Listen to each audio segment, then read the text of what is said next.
Halo, assalamualaikum warahmatullahi wabarakatuh. Saya Rahmatasari dengan NIM B1001919. Pada kesempatan kali ini saya akan sedikit membagi ilmu tentang merek yang merupakan bagian dari hukum kekayaan intelektual. Mari simak videonya, let's get started, enjoy! Pengertian merek.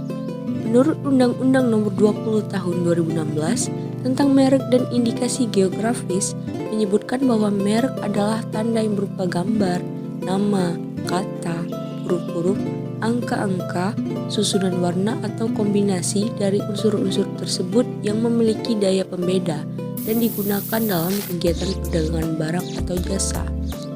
Adapun fungsi merek, yang pertama, fungsi indikator sumber, yaitu merek berfungsi untuk menunjukkan bahwa suatu produk bersumber secara sah pada suatu unit usaha dan karenanya juga berfungsi untuk memberikan indikasi bahwa produk itu dibuat secara profesional. Yang kedua, ada fungsi indikator kualitas, yaitu merek berfungsi sebagai jaminan kualitas khususnya dalam kaitan dengan produk-produk bergengsi.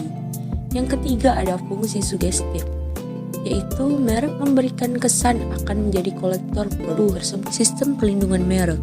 Sistem pelindungan merek pada Undang-Undang Merek, yaitu Undang-Undang Nomor 15 Tahun 2001 adalah sistem konstitutif atau sistem first to file. Di dalam sistem ini dinyatakan bahwa orang yang pertama kali mendaftarkan merek, maka dialah yang berhak untuk menggunakan merek tersebut. Jadi jika pemilik usaha menjalankan usahanya dalam kegiatan perdagangan barang dan jasa, namun ternyata mereknya belum didaftarkan, maka resiko terbesar adalah bisa saja orang lain yang tanpa hak akan mendaftarkan merek tersebut. Oleh karena itu, pendaftaran suatu merek merupakan langkah yang paling awal dan paling utama dalam kegiatan usaha. Kemudian ada pula kasus sengketa merek. Di sini saya mengambil contoh tentang merek Toyota Lexus dan merek Rolexus, di mana merek Lexus dari Toyota Motor Corporation, perusahaan yang sudah berdiri sejak 28 Agustus 1937, pernah menjadi objek sengketa di pengadilan. Kasus ini berawal ketika pemilik merek Lexus mengajukan gugatan ke Pengadilan Niaga pada Pengadilan Negeri Jakarta Pusat melawan Prolexus yang merupakan perusahaan milik lokal. Lexus sebagai penggugat meminta agar pendaftaran merek Prolexus dapat dibatalkan karena dianggap telah melakukan itikat tidak baik, yaitu menggunakan nama Prolexus dengan tujuan untuk membonceng nama yang sudah cukup dikenal oleh masyarakat.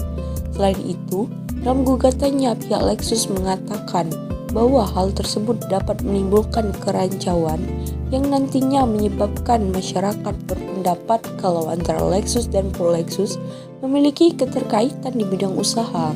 Akan tetapi, majelis hakim memenangkan pihak Prolexus baik pada tingkat pertama dan juga pada tingkat kasasi. Pada saat pemilik merek Lexus kembali mengajukan permohonan kasasi, pihak lawan Prolexus mengajukan keberatan yang diantaranya menyebutkan bahwa kurangnya pihak yang disebut dalam gugatan, bahwa sejatinya suatu gugatan harus lengkap pihak-pihaknya. Oleh karena dalam surat gugatan penggugat akuo tidak memiliki direktorat merek sebagai pihak tergugat atau turut tergugat, meskipun secara faktual kedudukan direktorat merek sangat penting sebagaimana telah diuraikan dalam surat gugatan penggugat sendiri pada posita poin 12-13 serta petitum poin 5 dan 6. Maka praktis menjadikan gugatan penggugat akuo menjadi kurang pihak.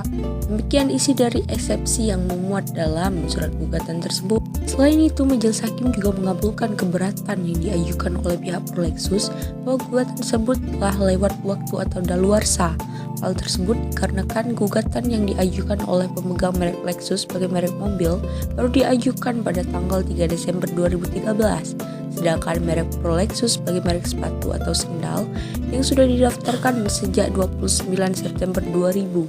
Sehingga dalam putusan tersebut, majelis hakim menyatakan dapat mengabulkan keberatan yang diajukan oleh pihak Prolexus dalam hal kurangnya pihak dan juga batas waktu atau daluarsa, menerima dan mengabulkan eksepsi yang diajukan oleh tergugat sepanjang mengenai daluarsa dan kekurangan pihak. Demikian kutipan dari putusan tersebut. Nah, itulah tadi sedikit pengetahuan tentang merek. Terima kasih telah menonton video ini, semoga video ini bermanfaat bagi kita semua. Saya pun membuat video ini atas dasar pemenuhan tugas akhir pada mata kuliah Hukum Kekayaan Intelektual. Mohon maaf jika masih banyak kekurangan.